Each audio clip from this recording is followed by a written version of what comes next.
Good evening, my dear friends. Vanakkam. Tottane Thuru Manarkeni Mandarku Kattane Thuru Marivu. So I am presenting this video for UPSC aspirants who are most interested in that UPSC mains as well as. Yes. UPSC prelims அப்படின்னா ஒரு சின்ன dictum likewise பார்த்தீங்க அப்படின்னா இப்போ UPSC prepare பண்ணணும் அப்படின்னா வந்து syllabus பிலிம்ஸை படிக்கணும், அப்புறம் மெயின்ஸ்க்கு நம்ம ரிசர்ச் பண்ணணும், அகைன் பிலிம்ஸ்க்கு படிக்கணும். ஒரு 3 ரவுண்டா பண்ணோம் அப்படின்னா consecutive of the level of trying the years we are going to succeed maybe இல்லையா?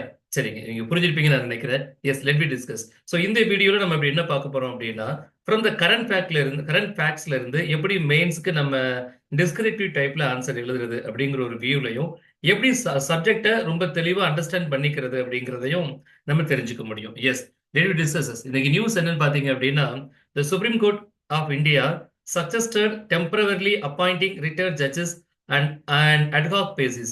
So to address the growing backlog of pending criminal cases before the several high courts அப்படிங்கிறது தான். நிறைய ஹை கோர்ட்ல கேசஸ் வந்து பெண்டிங்கா இருக்க கேஸை கொஞ்சம் கொஞ்சம் ரிசார்ட் பண்றதுக்காக அட்ஹாக் பேசிஸ்ல வந்து ஜட்ஜஸ் அப்பாயின்மெண்ட் பண்ணலாம் அப்படிங்கறத ஒரு சக்சஷனை வந்து சுப்ரீம் கோர்ட் எக்ஸ்பிளைன் பண்றாங்க அப்படிங்கிறது தான் நியூஸா பாக்குறோம். Yes, my dear aspirants, so I want to clarify about that the term of the ad hoc judges. ரொம்ப சிம்பிள் சென்டென்ஸ் சொல்லணும் அப்படின்னு பாத்தீங்கன்னா, is basic concept.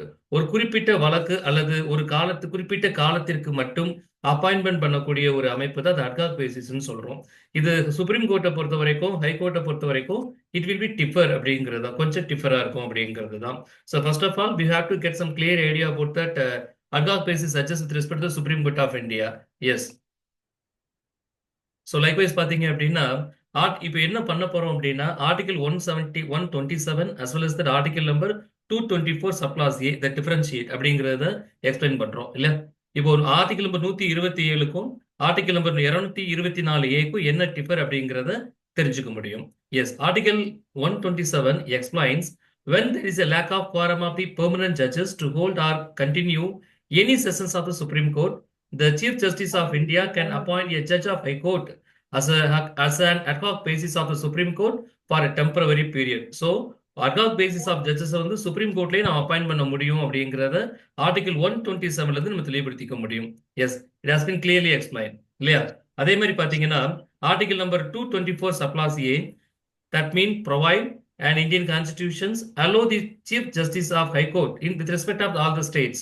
So with the President approval to appoint retired High Court judges to serve as a temporary period அப்படிங்கிறது தான். இப்போ நார்மலா supreme கோர்ட்டை பொறுத்த வரைக்கும் பாத்தீங்க அப்படின்னா அட்ஹாக் பேசிஸ் அப்படின்னு பார்த்தாலே நம்ம வந்து ரிட்டையர்ட் ஹை கோர்ட் ஜட்ஜஸ் நம்ம எக்ஸ்பிளைன் பண்றாங்க. Likewise to hold or continue any sessions of the Supreme Court, the CJI can appoint a judge of a high court and ad hoc basis அப்படிங்கிறதுல supreme கோர்ட்ல appoint பண்ண முடியும் for temporary period அப்படிங்கிறது. With respect to that appointment of judge of high court அப்படிங்கிறது தான் இல்லையா? இங்க retired கிடையாதுங்கிறத புரிஞ்சுக்கணும். ஆர்டிகல் நம்பர் 127 ரெஃபர் பண்ணி ரிட்டையர்ட் ஹை கோர்ட் ஜட்ஜஸ் வந்து ad hoc பேசிஸ்ல சுப்ரீம் கோர்ட்ல அப்பாயிண்ட் பண்ண முடியாது. Main differ.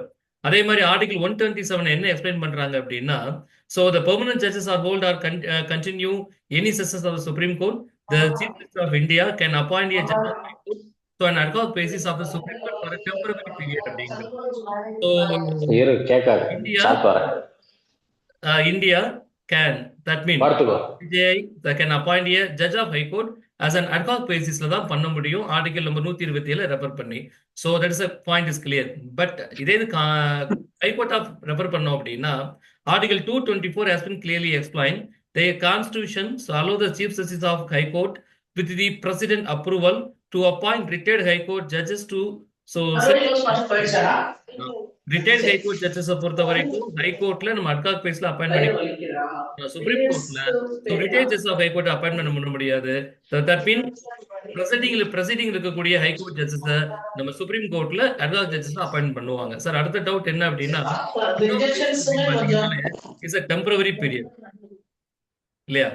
So ad hoc basis அப்படின்னாலே is a temporary period. So இப்போ நார்மலா நம்ம சொல்றோம் லைக்வைஸ் வந்து ஹை கோர்ட்ல இருக்கக்கூடிய ஒரு ஆக்டிங் ஜட்ஜஸ் இருக்க என்ன பண்றோம் அப்படின்னா, நம்ம அட்ஹாக் பேசிஸ் சுப்ரீம் கோர்ட் போறாங்க அப்படின்னா இப்போ அவங்க பெர்மனன்ட் ஜட்ஜஸா இருப்பாங்க. ஸோ பெர்மனன்ட் இருக்கக்கூடிய ஒருத்தர் அட்ஹாக் பேசிஸ்ல போனாங்கன்னா அட்ஹாக் பேசிஸ் டென்யூர் முடிஞ்சதுக்கு அப்புறம் அவங்க ரீப்ளேஸ் டு தட் ஒரிஜினல் பிளேஸ்க்கு ரீப்ளேஸ் ஆயிருவாங்க. With respect to that supreme court ad hoc ப்ரொசீடிங்கை பொறுத்த வரைக்கும் 127 இதை நம்ம எக்ஸ்பிளைன் தெரிஞ்சுக்க முடியும். அதே மாதிரி ஆர்டிகல் நம்பர் 224 பொறுத்த வரைக்கும் so retired high court judges should be nominated into that ad hoc judges into that high court panel. So அதனால அவங்க வந்து ஃபார் செசன் பீரியட், அது 6 மாசமோ 1 இயரோ 2 இயர்ஸ் மேக்ஸிமம் 2 இயர்ஸ். ஸோ அந்த பீரியட் முடிஞ்சதுக்கப்புறம் அவங்க ஆட்டோமேட்டா எலிவேட் ஆயிடுவாங்க அப்படிங்கிறது தான். எஸ், இதை பொறுத்த வரைக்கும் ஏஜ் லிமிட் இருக்கான்னு பார்த்தீங்க அப்படின்னா, ஸோ பேசிக்காவே for appointment of that judges into the high court and supreme court no such descriptions or prescriptions initiated with respect to that minimum age. அவங்களுக்கு மினிமமா இவ்வளவு ஏஜ் இருக்கணும். இப்போ நம்ம யூபிஎஸ்சி அப்ளை பண்ணனா இருக்கு இல்லையா, டேர்ம் இருக்குல்ல, ஸோ மினிமம் இவ்வளவு ஏஜ் இருக்கணும், இவ்வளவு அட்டம் இருக்கு இல்லையா, அது மாதிரி அவங்களுக்கு சில ப்ரொசீடிங்ஸ் வந்து மினிமம் ஏஜ் பிரிஸ்கிரைப் பண்ணல. Constitution so doesn't prescribe the minimum age of the appointment of the high court and as well as the supreme court judges அப்படிங்கிறது தான். But with respect to that retirement age பொறுத்த வரைக்கும் supreme கோர்ட்னா நம்ம 65 சொல்றோம், high court அப்படின்னா 62 சொல்றோம். இந்த அட்ஹாக் பேசிஸை பொறுத்த வரைக்கும் சுப்ரீம் கோர்ட்டா இருந்தா சொல்லிட்டோம் as an high court judges as a judge of the high court so shall be nominated into the adhak proceeding of the supreme court. அதே ஆர்டிகல் 127 ஆர்டிகல் 224 சப்ளாஸ் ஏ என்ன ரெஃபர் பண்றோம் அப்படின்னா and a retired high court judge can be nominated into the adhak judges proceeding with respect to the high court only. So இல்லையா, so அது இதுதான் இந்த ரெண்டோட difference. இதுதான் ரொம்ப சிம்பிளா சொல்லணும் அப்படின்னா, ஒரு ரிட்டையர்ட் ஹைகோர்ட் ஜட்ஜஸ் வந்து அட்ஹாக் ஜட்ஜஸ் ஹைகோர்ட்ல அப்பாயின்ட் பண்ண முடியும். பட் சுப்ரீம் கோர்ட்ல ஆக்டிங் அதாவது ஜட்ஜ் ஆஃப் த ஹைகோர்ட் மட்டும்தான் அவங்க அப்பாயின்ட் பண்ண முடியும் அப்படிங்கிறது தான். சரிங்களா? ஸோ டென்யூர் பீரியடை பொறுத்த வரைக்கும் maximum about 2 to 3 years, maximum 2 ஆண்டுகள் தான்.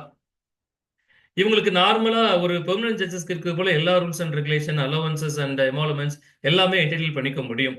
But with respect to proceeding அப்புறம் உங்களுக்கு அது இருக்காது அப்படிங்கிறது தான். இதை ஏன் ரெஃபர் பண்றோம் அப்படின்னா, ஆர்டிகல் நம்பர் 224A வந்து என்ன சொல்றாங்கன்னா, retired high court judges should be nominated into the ad hoc proceeding நம்ம சொல்றோம்.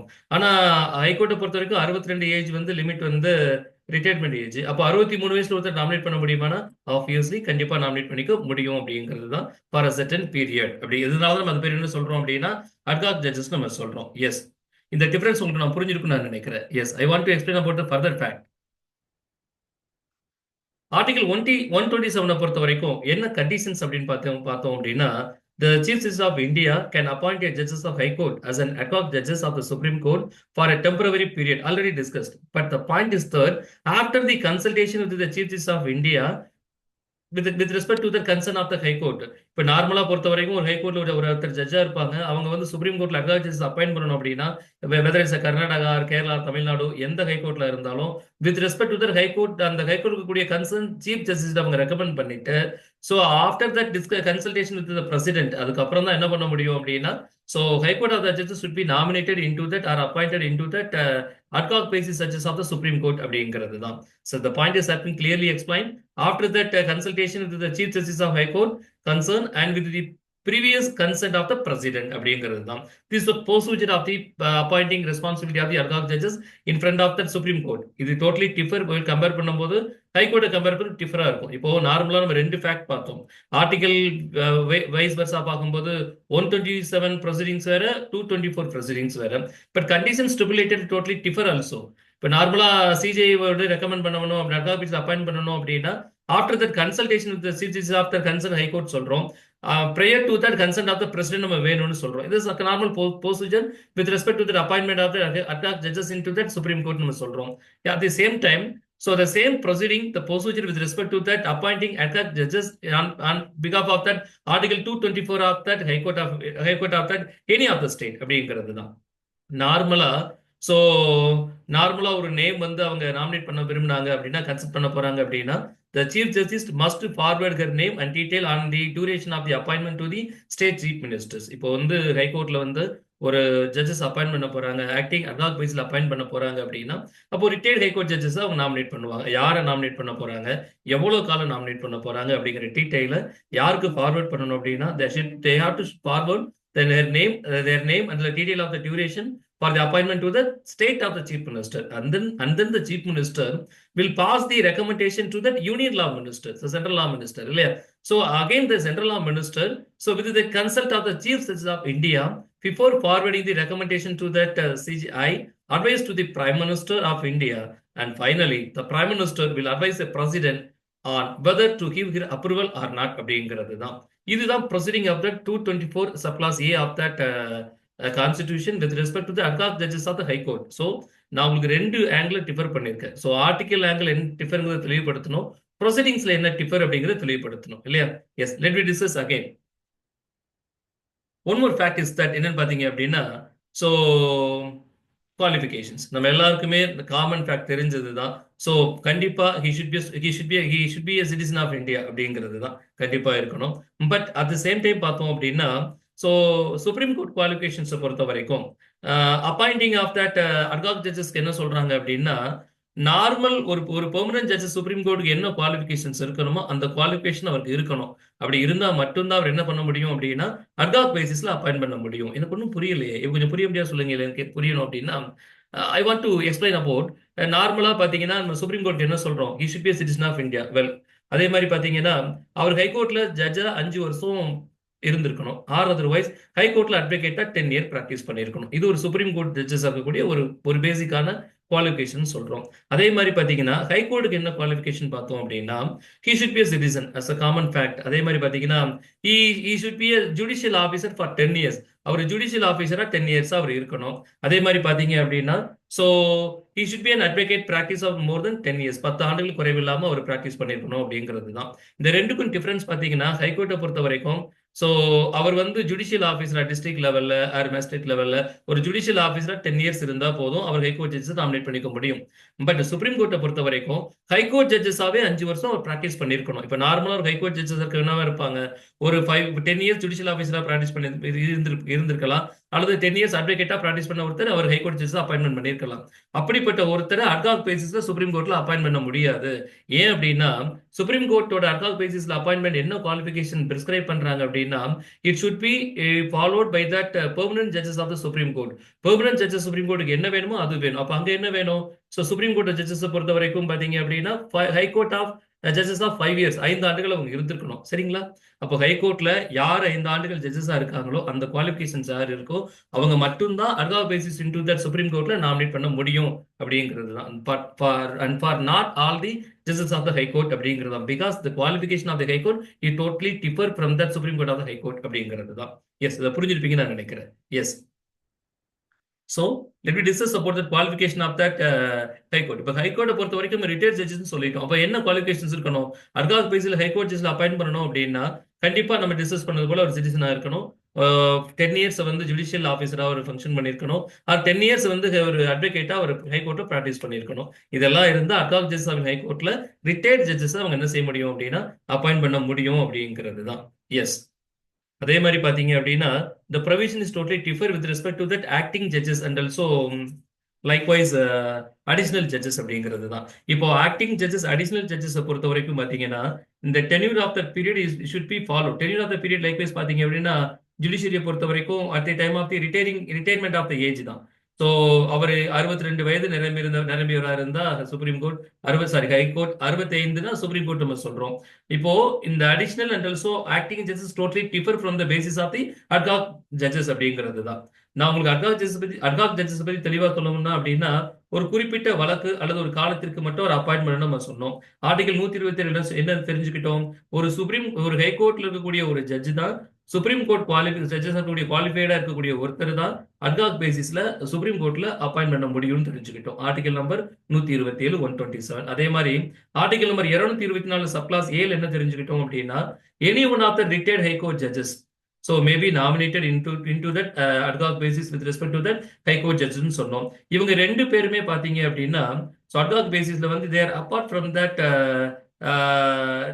final age of that tenure. ஒரு என்ன ஏஜ் இருக்கணும்னு இப்போ நம்ம ஹை கோர்ட்னா 62 இருக்கணும்னு சொல்றோம் இல்லையா? அப்படி இருக்கணும் அட்ஹாக் ஜட்ஜஸ் ஆஃப் ஹை கோர்ட்டை பொறுத்த வரைக்கும் 62 இருக்கணுங்கிறது அவசியம் இல்லை. ஏன்னா அவர் ரிட்டையர்டா 62 63 64 இருக்கக்கூடிய ஒருத்தர் தான் அப்பாயின்மெண்ட் பண்ணுவாங்க. So but it differ with respect to that additional and also acting judges.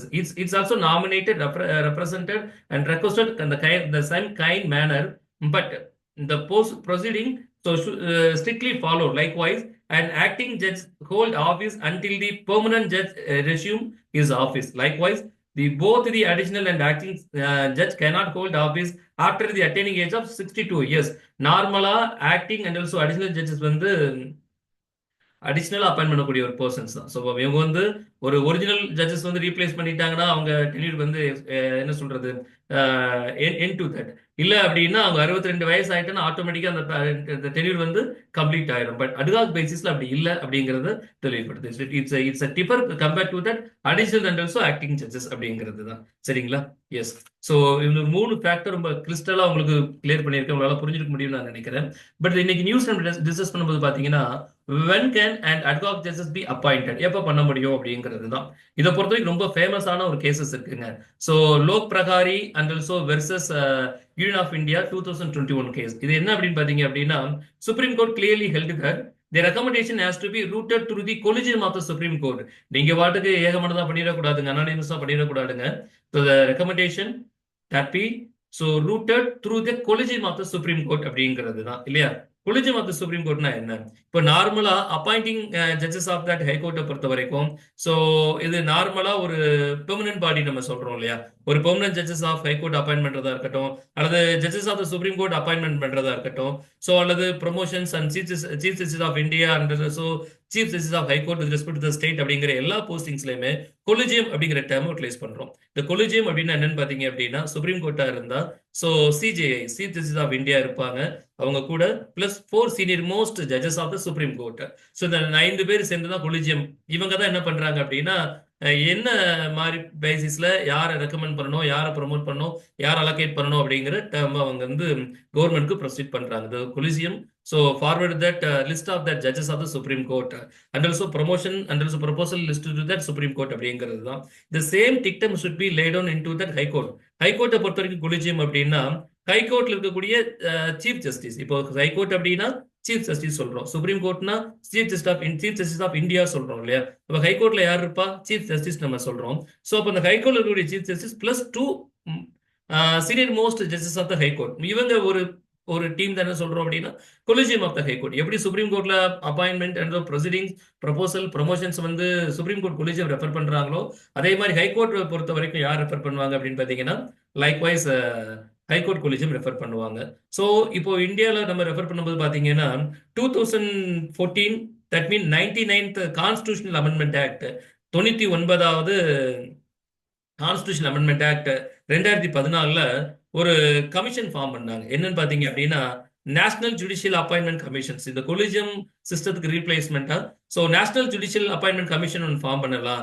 இதுல மெம்பர்ஸ் அண்ட் செக்ரட்டரி, சேர்மன், ஒரு கன்சர்ன் பார்ட்டி, ஒரு பொலிட்டிக்கல் இருந்து ஒருத்தர் லா மினிஸ்டர் கண்டிப்பா இருப்பாங்க, அண்ட் சுப்ரீம் கோர்ட் ஜட்ஜஸ் இருப்பாங்க, ஹைகோர்ட் ஜட்ஜஸ் இருப்பாங்க, ஒரு கம்பைன் பேனலா அது இருந்தது. பட் இந்த சிஸ்டம் வந்து it is not it was stuck down. இதை வந்து கண்டிப்பா என்ன பண்றது அப்படின்னா so it was it is an unconstitutional term சொல்லியாச்சு. it was again replaced by the collegium.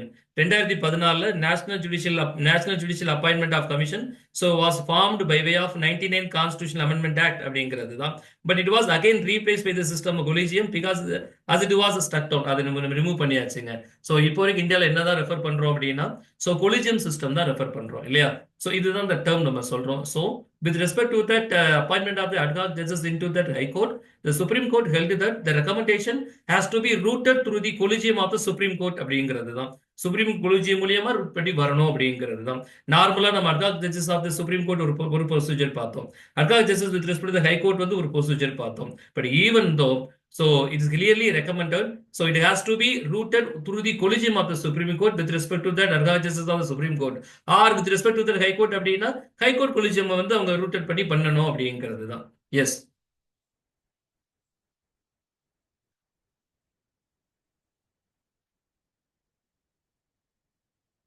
So அதே மாதிரி பார்த்தீங்கன்னா அப்பாயின்மெண்ட் ஜட்ஜஸை பொறுத்த வரைக்கும் கான்ஸ்டியூஷனல் ஆர்டிகிள் வந்து சுப்ரீம் கோர்ட்டா இருந்தால் ஆர்டிகல் நம்பர் 124 சப்ளாஸ் 2 ஞாபகம் வச்சுக்கோங்க. அதே மாதிரி ஹைகோர்ட் பார்க்கணும் அப்படின்னா so article number likewise 217 217 appointment ஜட்ஜஸை பொறுத்த வரைக்கும் ஹைகோர்ட் அப்படின்னா ஆர்டிகல் நம்பர் 217 217, சுப்ரீம் கோர்ட் அப்படின்னா 124 சப்ளாஸ் 2 124 சப்ளாஸ் 2 அப்படிங்கிறது தான். Yes. So I want to come to the final discussion. So நான் உங்களுக்கு ஆல்ரெடி எக்ஸ்பிளைன் பண்ணது போல it's a differ from that additional and also acting judges அப்படிங்கிறது தான். நீங்க லட்சுமிகாந்த் புக்கை ரெஃபர் பண்ணி பார்த்தீங்கன்னா ரொம்ப கிளியரா எக்ஸ்பிளைன் பண்ணியிருப்பாங்க.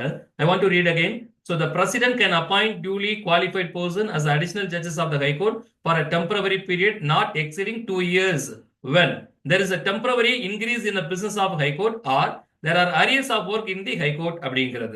The president can also appoint a duly qualified person as an acting judges of High Court when judges of the High Court is unable to perform his duty or appoint to act temporarily as the chief justice of India. I'm sorry, chief justice of High Court. So that's why I'm telling with you, the ad hoc basis of judges is totally differ from that additional and also acting judges. So I think page number 34.3 Lakshmikant refer பண்ணீங்கன்னா additional also acting judges பத்தி இப்ப நம்ம கொஞ்சம் தெரிஞ்சுக்க முடியும். S, என்ன கிளாஸ்ல இந்த இந்த வீடியோல என்ன தெரிஞ்சுக்க முடிஞ்சது அப்படின்னா, so ad hoc judges and also differences in between the Supreme Court, High Court. இது ரெண்டுல என்ன டிஃபரன்ஸ் தெரிஞ்சுக்கிட்டோம். அதே மாதிரி ஆக்டிங் அண்ட் ஆல்சோ அடிஷனல் ஜட்ஜஸ்க்கு என்ன அப்படிங்கறது தெரிஞ்சுக்கிட்டோம். அவ்வளவுதான். That's point is clear today. உங்களுக்கு தான் டவுட் இருந்தா கேட்கலாம் சார்.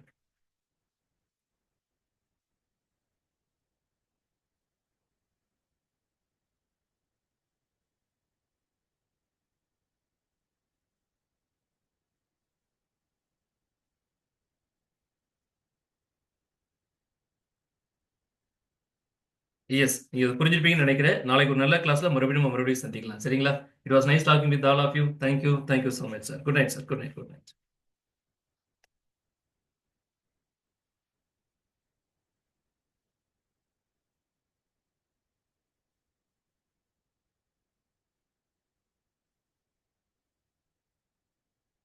முடிஞ்சது.